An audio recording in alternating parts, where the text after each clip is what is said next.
नमस्कार, मैं गौरव अपने YouTube चैनल स्टडी विद गौरव में आपका स्वागत करता हूं। अपने प्रीवियस लेक्चर में हमने सुप्रीम कोर्ट के जुरिस्डिक्शन की बात की थी। आज हम हाई कोर्ट की बात कर रहे हैं, हाई कोर्ट्स इन इंडिया। क्योंकि जब हम हायरार्की ऑफ कोर्ट देखते हैं तो सबसे ऊपर सुप्रीम कोर्ट है, उसके नीचे हाई कोर्ट्स हैं और सबसे नीचे आता है सबऑर्डिनेट कोर्ट। सबऑर्डिनेट कोर्ट में होते हैं कौन से? क्रिमिनल केसेस के लिए सेशन कोर्ट और सिविल मुकदमे के लिए होता है डिस्ट्रिक्ट कोर्ट।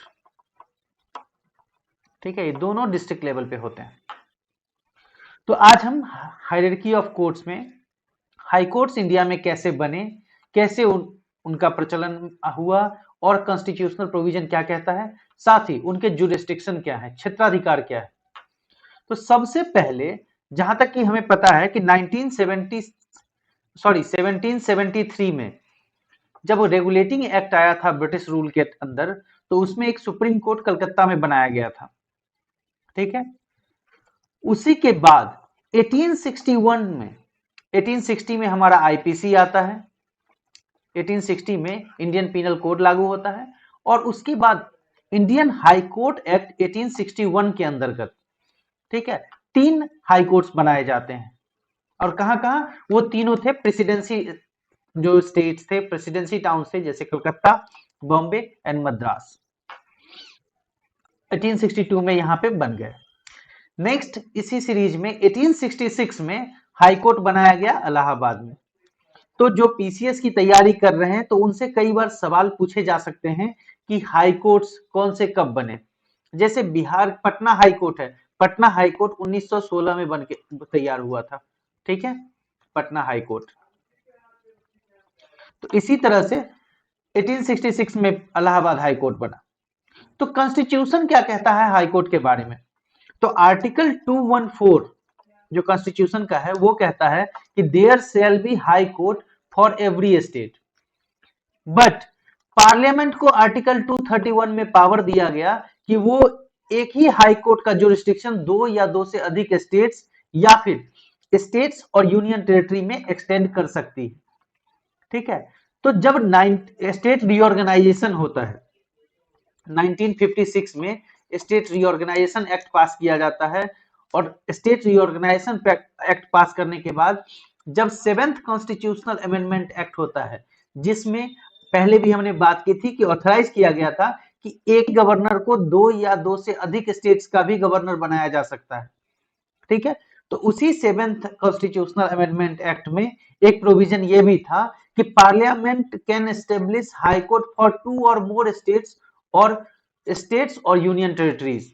तो जो जुरिस्डिक्शन है उसको बढ़ा सकती है। यूनियन टेरिटरी के केस में इंडिया में क्या होता है? Coterminous to high court. Coterminous का मतलब होता है एडजेसेंट टू हाई कोर्ट। ठीक है, जैसे मानिए कि एक एग्जांपल है कि केरला हाई कोर्ट का जुरिस्डिक्शन लक्षद्वीप पे हो जाता है। ठीक है, क्योंकि केरला हाई कोर्ट केरल के जस्ट बगल में अगर देखा जाए लेफ्टवर्ड तो लक्षद्वीप है। उसी तरह से अंडमान निकोबार के ऊपर कलकत्ता हाई कोर्ट का जुरिस्डिक्शन जाता है। ठीक है, वो हाई कोर्ट उसके मतलब जो अंडमान निकोबार है वो कलकत्ता के नीचे आता है। ठीक है, तो एडजेसेंट जो स्टेट होते हैं उनका जुरिस्डिक्शन उस पे एक्सटेंड कर दिया जाता है। ठीक है, अब आते हैं कि आज के डेट में प्रेजेंट स्टेटस क्या है हाई कोर्ट्स का। तो टोटल 24 हाई कोर्ट हैं आज के डेट में। पहले 2012 से पहले 21 थे। 3 हाई कोर्ट 2012 में बनाए गए, कहां के लिए? मणिपुर, मिजोरम एंड त्रिपुरा। ठीक है, इन 3 स्टेट्स के लिए सेपरेट हाई कोर्ट्स बनाए गए। अब टोटल हाई कोर्ट 24 है और दिल्ली इकलौता हाई कोर्ट है। दिल्ली एक इकलौता यूनियन टेरिटरी है। ठीक है, Delhi is the sole union territory having separate high court which was established in 1966 through Delhi high court act. It is clear? Now come to the jurisdiction of high court. High court के क्षेत्राधिकार क्या है?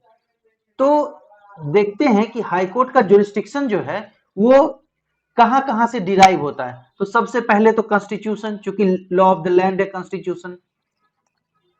ठीक है, तो लॉ ऑफ लैंड होने की वजह से सबसे प्रोमिनेंट जुरिस्डिक्शन का जो डिफाइन करेगा और कोई किसी को कोई अथॉरिटी देता है तो वो कॉन्स्टिट्यूशन देता है, ठीक है। नेक्स्ट, कॉन्स्टिट्यूशन ने क्या किया है कि पार्लियामेंट को पावर दिया है जुरिस्डिक्शन को एक्सटेंड लिमिट करने के लिए, तो ये एक्ट ऑफ पार्लियामेंट के थ्रू भी रेगुलेट होते हैं, ठीक है। जैसे कि 2012 की बात की हमने कि 3 स्टेट्स के लिए नए हाईकोर्ट स्टेब्लिश किए गए। नेक्स्ट, हाईकोर्ट को पावर क्रिमिनल प्रोसीजर कोड 1973 और सिविल प्रोसीजर कोड 1908 से भी मिलता है, ठीक है। ये दोनों प्रोसीड्यूरल लॉ हैं जिनका यूज कोर्ट को करती हैं जब वो क्रिमिनल और सिविल मैटर को देख रही होती है। अब आते हैं कि इनके जुरिस्डिक्शन को कैसे डिफाइन कर सकते हैं। तो अगर जुरिस्डिक्शन को हम सेग्रीगेट करते हैं एक कॉलम में और एक स्पेशल पर्पस में, तो सबसे पहले आता है ओरिजिनल जुरिस्डिक्शन। ओरिजिनल जुरिस्डिक्शन का मतलब है ऐसे केसेस जो डायरेक्टली हाई कोर्ट ही सुन सकती है, ठीक है। हाई कोर्ट की अपील सुप्रीम कोर्ट में जा सकती है, बट फर्स्ट इंस्टेंस पे हम हाई कोर्ट को अप्रोच कर सकते हैं। सेकंड है writ jurisdiction. Writ of supreme court हमने बात की थी, आज हम हाई कोर्ट को देखेंगे और इसको कंपेयर करेंगे एक दूसरे से। नेक्स्ट है सुपरवाइजरी जुरिस्डिक्शन। सुपरवाइजरी का मतलब होता है one who supervise the subordinates. जो सबऑर्डिनेट कोर्ट्स हैं उनके ऊपर सुपरवाइजरी जुरिस्डिक्शन है, वो उनको ऑब्जर्व करता है, उनकी वर्किंग को देखता है। और next, control over subordinate court, देखभाल करने के साथ साथ उनको कंट्रोल भी करता है। एडमिनिस्ट्रेटिव पावर जो होते हैं कोर्ट्स के लेकर के स्टेट्स में, वो हाई कोर्ट के पास होते हैं। It is a court of record similarly as the supreme court is also a court of record and power of judicial review. In 6 wings में हम हाई कोर्ट के जुरिस्डिक्शन को पढ़ेंगे।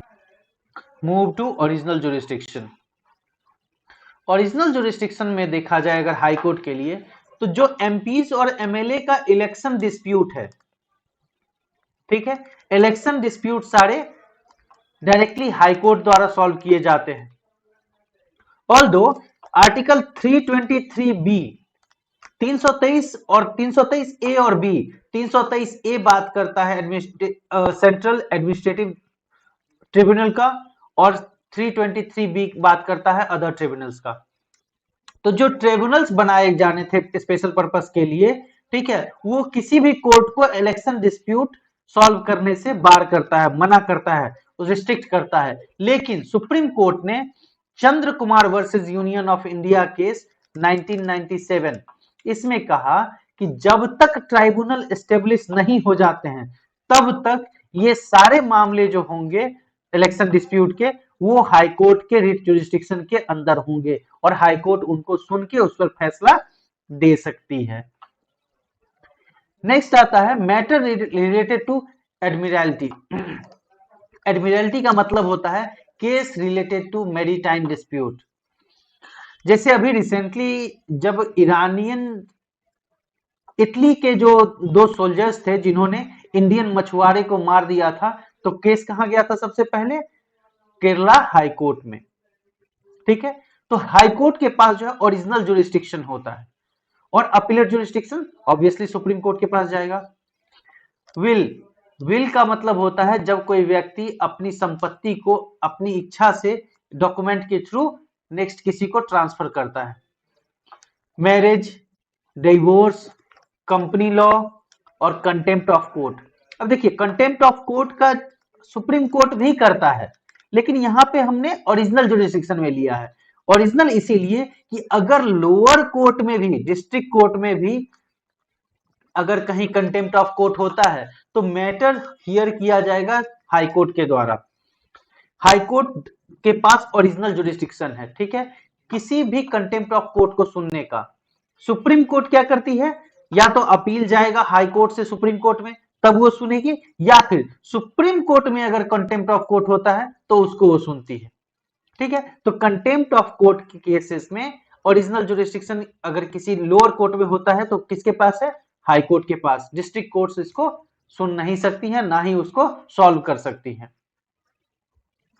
1973 में जब सीआरपीसी नया लाया गया अमेंड करके, तो उससे पहले जो प्रेसिडेंसी टाउन कलकत्ता, मद्रास और बॉम्बे के जो हाई कोर्ट थे, उनमें सिविल और क्रिमिनल कुछ केसेस थे जो कि उनके ओरिजिनल जुरिस्डिक्शन में आते थे।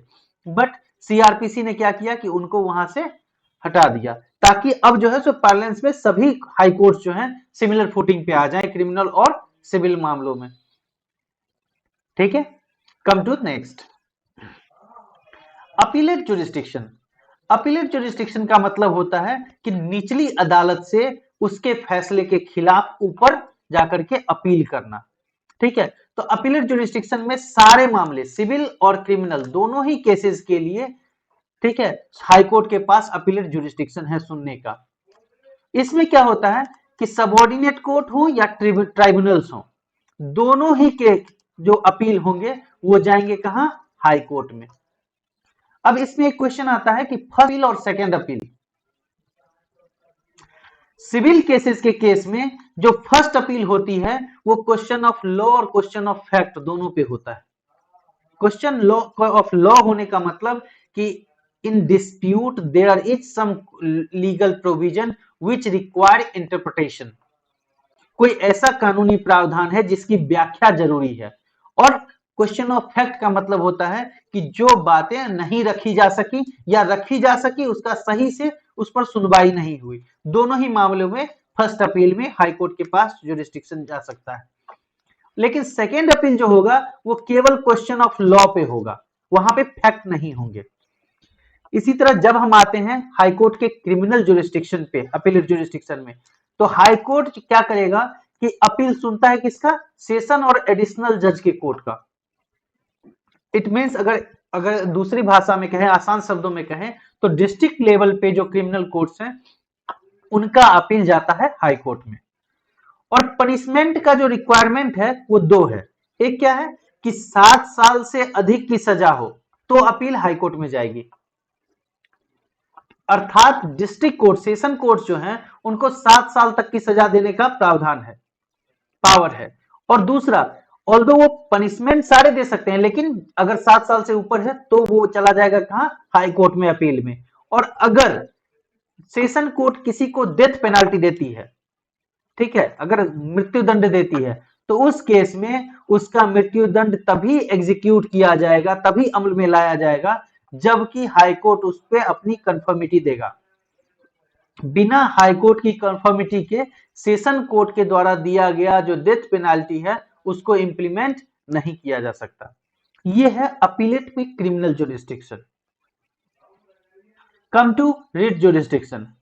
तो हमने रिट के बारे में, ये 5 तरह के रिट होते हैं, habeas corpus, mandamus, certiorari, prohibition and quo warranto बारे में हमने डिटेल में फंडामेंटल राइट में भी पढ़ा है, और जब सुप्रीम कोर्ट को डील कर रहे थे तो उस समय भी हमने सुप्रीम कोर्ट के जुरिस्डिक्शन में इसको एक्सप्लेन किया है।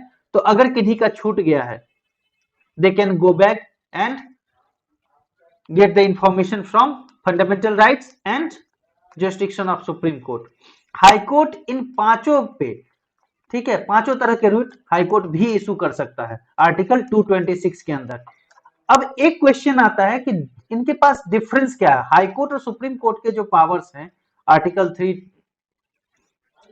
226 और 32 के अंदर।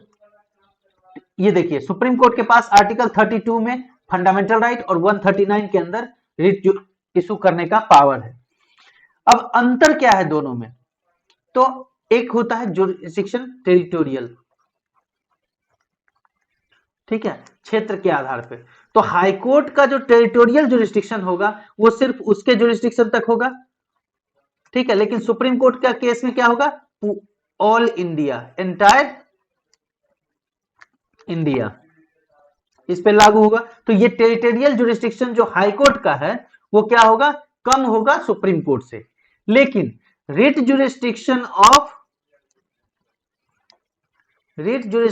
की बात करें अगर हम उसके एक्सटेंट के हिसाब से, सब्जेक्ट मैटर के हिसाब से, तो रिट जुरिस्डिक्शन क्या होगा, हाई कोर्ट का ज्यादा होगा किससे, सुप्रीम कोर्ट से। कैसे होगा, तो सुप्रीम कोर्ट केवल फंडामेंटल राइट के मामले में रिट इशू करता है, जबकि हाई कोर्ट जो है फंडामेंटल राइट के साथ साथ किसी लीगल राइट के इन्फोर्समेंट के लिए भी रिट इशू कर सकता है।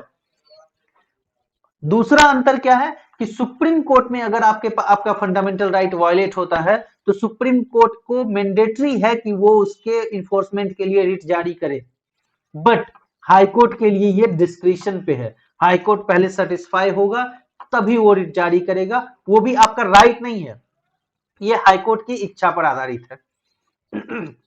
तो रिट जुरिस्डिक्शन में क्षेत्रीयता के आधार पर देखा जाए तो हाई कोर्ट का जुरिस्डिक्शन कम है, सुप्रीम कोर्ट का ज्यादा है, लेकिन मामलों के आधार पर देखा जाए तो हाई कोर्ट का ज्यादा है, सुप्रीम कोर्ट का कम है, क्योंकि वो केवल फंडामेंटल राइट के केस में ही रिट इशू कर सकते हैं।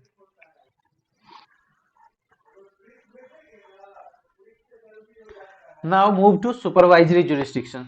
आर्टिकल 227। सुपरविजन का मतलब होता है देख रेख करना कि सब कुछ सही चल रहा है, कहते हैं निगरानी में है। सीसीटीवी जहां जहां लगा होता है तो हमेशा लिखा होता है कि this premises is under CCTV surveillance, ठीक है, आप सीसीटीवी कैमरे की निगरानी में है। उसी तरह से जो हाई कोर्ट्स हैं उनको सुपरिटेंडेंस का अधिकार है, ये क्या करते हैं, सुपरवाइज करते हैं सारे कोर्ट्स एंड ट्रिब्यूनल को कि वो अपने सही तरीके से फंक्शन कर रहे हैं या नहीं कर रहे हैं, एक्सेप्ट मिलिट्री ट्रिब्यूनल और मिलिट्री कोर्ट्स, ठीक है। मिलिट्री का जुरिस्डिक्शन जो है उसको छोड़ दिया जाए, बाकी सारे ट्रिब्यूनल्स और कोर्ट्स जो हैं वो हाई कोर्ट के सुपरवाइजरी जुरिस्डिक्शन के अंदर आते हैं।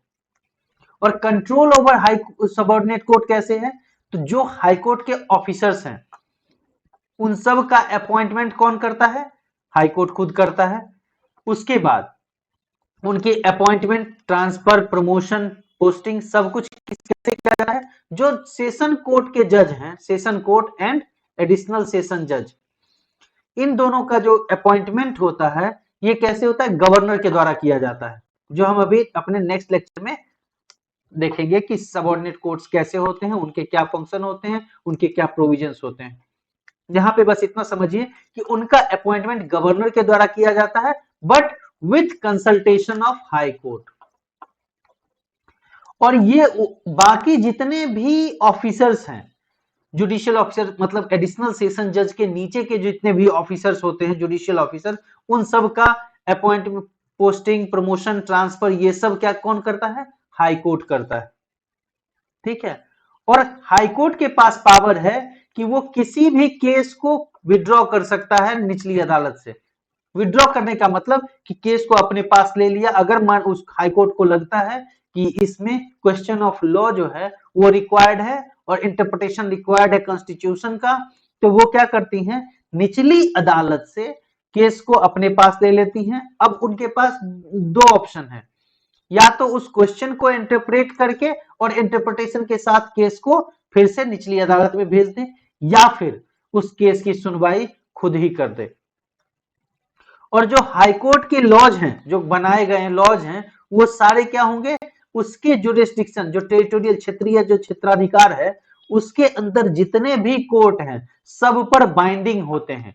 अर्थात जो एविडेंस होंगे या फिर जो भी प्रिंसिपल लेट डाउन किए जाते हैं हाई कोर्ट के द्वारा, वो उसके जुरिस्डिक्शन में जो जितने भी सबऑर्डिनेट कोर्ट हैं सब पे बाध्यकारी होंगे, मानना ही होगा, ठीक है।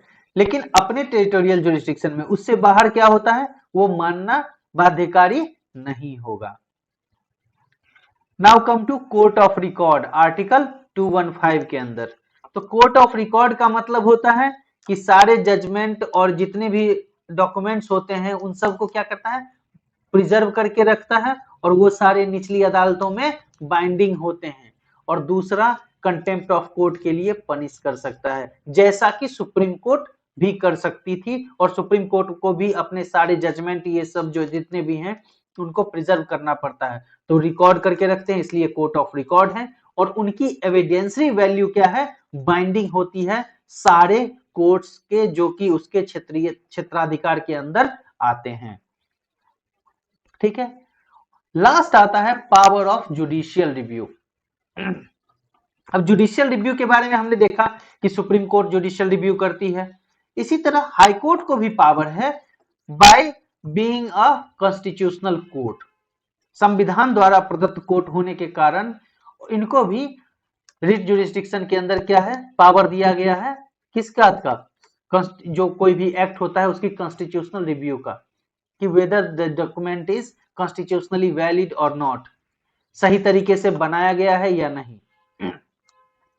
तो हाईकोर्ट अपने क्षेत्राधिकार इसका इस्तेमाल, जुडिशियल रिव्यू का इस्तेमाल तीन पर्पस पे करती है। पहला कि अगर वो फंडामेंटल राइट वायलेट कर रहा हो जो आर्टिकल 13 के अंदर दिया गया है। दूसरा कि जिसने बनाया है उसके पास अथॉरिटी नहीं हो, ठीक है।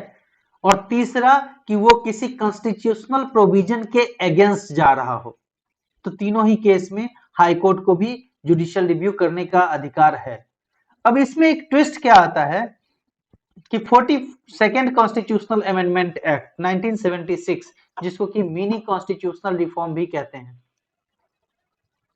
ठीक है, मिनी कॉन्स्टिट्यूशनल रिफॉर्म। क्यों? क्योंकि ये जब केशवानंदा भारती केस आया था और उसका जजमेंट आ गया, उसके बाद इंदिरा गांधी ने 1976 में बहुत सारे चेंजेस किए थे कॉन्स्टिट्यूशन में, ठीक है। तो 42nd कॉन्स्टिट्यूशनल अमेंडमेंट एक्ट ने क्या किया कि उसने बार कर दिया हाईकोर्ट के जुरिस्डिक्शन को, रिस्ट्रिक्ट कर दिया हाईकोर्ट के जुरिस्डिक्शन को, क्या कहते हुए कि हाईकोर्ट जो है जुडिशियल रिव्यू तो कर सकती है, लेकिन सेंट्रल लॉ जो है पार्लियामेंट द्वारा बनाए गए कानून का जुडिशियल रिव्यू नहीं कर सकती है।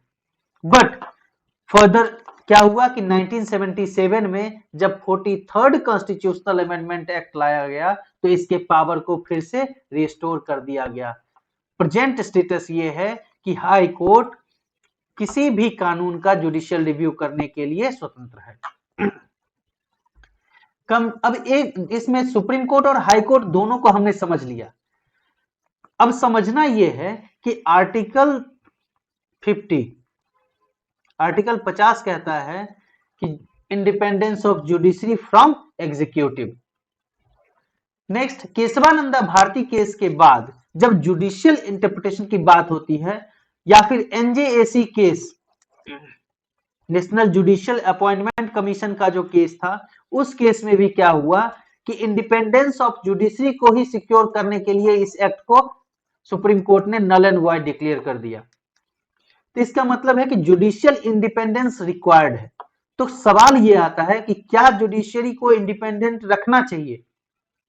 तो क्यों रखना चाहिए? तो उसके पीछे के रीजन है, सबसे पहला कि सेपरेशन ऑफ पावर और check and balance. Separation of power कि जिसका जो काम है वो उस काम को करे। न्यायपालिका का काम है डिस्प्यूट का निपटारा करना, लेजिस्लेचर पार्लियामेंट का काम है कानून बनाना, और एग्जीक्यूटिव का काम है इंप्लीमेंट करना। तो तीनों अपना अपना काम करे, साथ में चेक्स एंड बैलेंस को मेंटेन करे, ठीक है। तो जब तक कोई अपने आप में स्वतंत्र नहीं होगा, ठीक है, विथ रिस्ट्रिक्शंस, तब तक वो क्या करेगा? सही से फंक्शन नहीं कर सकता है। तो इसलिए सेपरेशन ऑफ पावर और चेक एंड बैलेंस को मेंटेन करने के लिए क्या करना था चाहिए? जुडिशरी को इंडिपेंडेंट रखना चाहिए, जिसके लिए कॉन्स्टिट्यूशन में प्रोविजन दिए गए हैं। दूसरी बात आती है कि आज के डेट में जो गवर्नमेंट है वो सबसे बड़ी लिटिगेंट है। सबसे बड़ी लिटिगेंट होने का मतलब ज्यादातर केसेस में आज के डेट में पार्टी जो है, दो पार्टी के बीच में डिस्प्यूट होगा, तो जो एक पार्टी है वो सरकार खुद है। अब सरकार जब खुद ही होगी, अगर जुडिशरी उससे इंडिपेंडेंट नहीं होगा एग्जीक्यूटिव से, तो वो कैसे उसके अगेंस्ट जाकर के फैसला देगा अगर वो गलत करती भी है तो। इसलिए जुडिशरी को प्रिजर्व करना होगा independence. Next, rule of law को अपहेल्ड करने के लिए, कॉन्स्टिट्यूशन को मेंटेन करने की, प्रिजर्व करने की, प्रोटेक्ट करने की गारंटी किसके पास है? गारंटी कौन देता है? सुप्रीम कोर्ट देता है। इट मींस कि कोर्ट की ड्यूटी है कि वो रूल ऑफ लॉ को प्रोटेक्ट करे और लोगों के राइट्स को भी प्रोटेक्ट करे। तो इन दोनों के लिए भी उसका स्वतंत्र होना जरूरी है। अदरवाइज जो लोग पावर में हैं वो हमेशा क्या करेंगे? उन राइट्स को ओवरटेक करेंगे, उन राइट्स को खत्म करने का, दबाने का प्रयास करेंगे। संविधान को प्रिजर्व करने का राइट किसके पास है? कोर्ट के पास। तो वही देखती है कि कैसे कॉन्स्टिट्यूशन के हिसाब से सारे काम हो रहे हैं, ठीक है। दूसरा, यहां फेडरल सिस्टम है, यूनियन गवर्नमेंट और स्टेट गवर्नमेंट। तो फेडरल सिस्टम में इन दोनों के बीच अगर डिस्प्यूट हो गया तो ये कैसे सॉल्व करेंगे? तो एक इंडिपेंडेंट पार्टी होनी चाहिए ना, जो दोनों की बात सुने और उसका समझौता करे। तो ओरिजिनल जुरिस्डिक्शन, एक्सक्लूसिव जुरिस्डिक्शन किसके पास है? सुप्रीम कोर्ट के पास। और लास्ट एब्यूज ऑफ पावर, अगर कोई भी व्यक्ति अपने अधिकार से बाहर जाकर के या अपनी शक्तियों का गलत इस्तेमाल करता है तो उसको चेक करने के लिए भी कोर्ट के पास ही हम जाते हैं। तो इसीलिए जुडिशरी का इंडिपेंडेंट होना बहुत जरूरी है। अब हम देखते हैं कि जब जुडिशरी को इंडिपेंडेंट होना जरूरी है तो इसके इंडिपेंडेंस रखने के लिए, मेंटेन करने के लिए इसके इंडिपेंडेंस को कैसे मेंटेन किया जाता है। ठीक है, तो सबसे पहला मेंटेनेंस है कि एक बार कोई जज अपॉइंट हो गया, पहली बात, जजेज आर अपॉइंटेड बाय जजेज, रिकमेंड करते हैं कौन, बाय जजेज। सुप्रीम कोर्ट का कॉलेजियम जो है वो रिकमेंड करता है और प्रेसिडेंट उसको अपॉइंट करते हैं। ठीक है, लेकिन अब एक बार एक जज अपॉइंट हो गए तो उनका कोई भी कंडक्ट पार्लियामेंट में या फिर किसी लेजिस्लेचर में डिस्कस नहीं किया जा सकता। ठीक है, नहीं किया जा सकता लेजिस्लेचर में, एक्सेप्ट कब, जब उनको हटाने के लिए रिमूवल प्रोसीजर जो है वो चल रहा हो। तो इस सिचुएशन को छोड़ करके कभी भी उनके कंडक्ट को पार्लियामेंट में डिस्कस नहीं किया जा सकता। तो एक प्रोटेक्शन दिया गया। दूसरा क्या है कि हटाने के लिए पार्लियामेंट से जो जजेज इंक्वायरी एक्ट के अंदर प्रोविजन दिए गए हैं उसके थ्रू पूरा प्रोसीजर होने के बाद ही हटाया जा सकता है। तो एक सिक्योरिटी होती है, ठीक है, कि चेक्स एंड बैलेंस को भी मेंटेन करना है और दूसरा उनको हटाने के लिए एक लेंदी प्रोसेस से होकर गुजरना पड़ता है। तो इसीलिए जजेस को सिक्योरिटी ऑफ टेन्योर होता है, वो इंडिपेंडेंट रूप से फैसला दे सकते हैं। दूसरा प्रोटेक्शन क्या होता है कि जजेस की जो सैलरी होती है, सैलरी एंड पेंशन, ये कहां से आता है, कंसोलिडेटेड फंड ऑफ इंडिया से। और जो हाईकोर्ट के जज होते हैं उनकी सैलरी कहां से आती है, कंसोलिडेटेड फंड ऑफ स्टेट से डायरेक्टली आती है। तो वो लेजिस्लेचर के सब्जेक्ट टू वोट नहीं होते हैं, उनपे वोटिंग नहीं होती है। ठीक है, और दूसरा उनकी सैलरी को कम नहीं किया जा सकता। ठीक है, जिस अपॉइंट हुए हैं तो ऐसा नहीं हो सकता कि सैलरी कम कर दी गई, सैलरी आमतौर पे देखते हैं कि बढ़ाई ही जाती है, कम नहीं होती है। ठीक है, तो इंडिपेंडेंस, क्योंकि अगर मानिए वोटिंग होती तो हो सकता है घटा बढ़ा सकते थे, तो उनपे वोटिंग नहीं होती है, वो डायरेक्टली जो कंसोलिडेटेड फंड ऑफ इंडिया और कंसोलिडेटेड फंड ऑफ स्टेट है उससे उनकी सैलरी और पेंशन का पेमेंट होता है। तीसरा, ये तो थी कि गवर्नमेंट क्या क्या नहीं कर सकती। तीसरा, जजेज पे भी तो कुछ रिस्ट्रिक्शन होने चाहिए। जजेज पे रिस्ट्रिक्शन है कि in case of supreme court के जज किसी भी कोर्ट में can not practice as lawyer.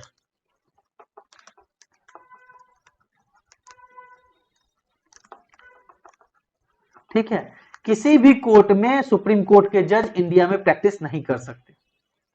High court के लिए क्या है, हाई कोर्ट के जज के लिए कि जिस जिस हाई कोर्ट में वो काम करेंगे, ठीक है, उस हाई कोर्ट के जुरिस्डिक्शन में किसी कोर्ट में वो प्रैक्टिस नहीं कर सकते हैं।